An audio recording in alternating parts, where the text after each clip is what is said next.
مرکز مطبوعات وزارت کارهای داخلی تاجیکستان خبر داد که شب 13 نوامبر سال 2023 در یک صدمه پرقربانی در روی بختر وخش بر اثر به ماشین بارکش کماز برخوردن ماشین سبکرو تویوتا، راننده و دو مسافر سبکرو سه جوانی از 18 تا 23 ساله در جای حادثه جان دادند. راننده کماز نیز جراحت جسمانی برداشته است.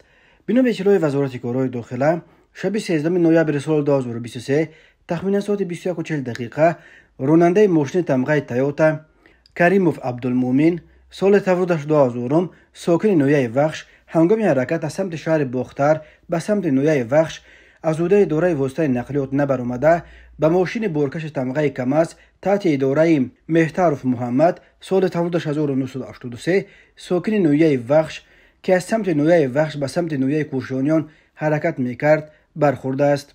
در نتیجه راننده تویوتا کریموف و مسافرانش فیضلیف سیفالدین سال تولدش 2000 کریموف گلمراد سال تولدش 2005 ساکنان نویه وخش جراحت‌های گوناگون جسمانی برداشته در جای حادثه به هلاکت رسیدند. راننده کماز مهترف جراحت‌های گوناگون جسمانی برداشته در بیمارخانه بستری گردیده است. اوید به این حادثه تحقیقات ادامه دارد. در ویدیویی که پرویز تیوی از جای حادثه نشر کرد دیده می شود که بر اثر برخورد نه فقط ماشین سبکرو تکه و پاره شده است بلکه حتی ماشین بارکش هم آسیب جدی دیده است. شاهدان میگویند برخورد چنان سخت بود که هیچ شانس زنده ماندن راننده و مسافران تویوتا وجود نداشت. مرکز مطبوعات وزارت کارهای داخلی تاجیکستان از این قبل خبر داده بود که شب 12 نوامبر سال 2023 در یک صدمه پرقربانی در شهرهای نویه دیوشتیج راننده اوپل و دو مسافرش زنان میمون از ولایت اندیجان ازبکستان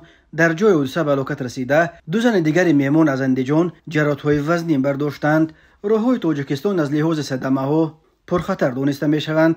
هر سال بر اثر صدمه ها در راههای تاجیکستان تا 400 نفر به هلاکت رسیده، بیش از 1200 تن دیگر معیوب می شوند.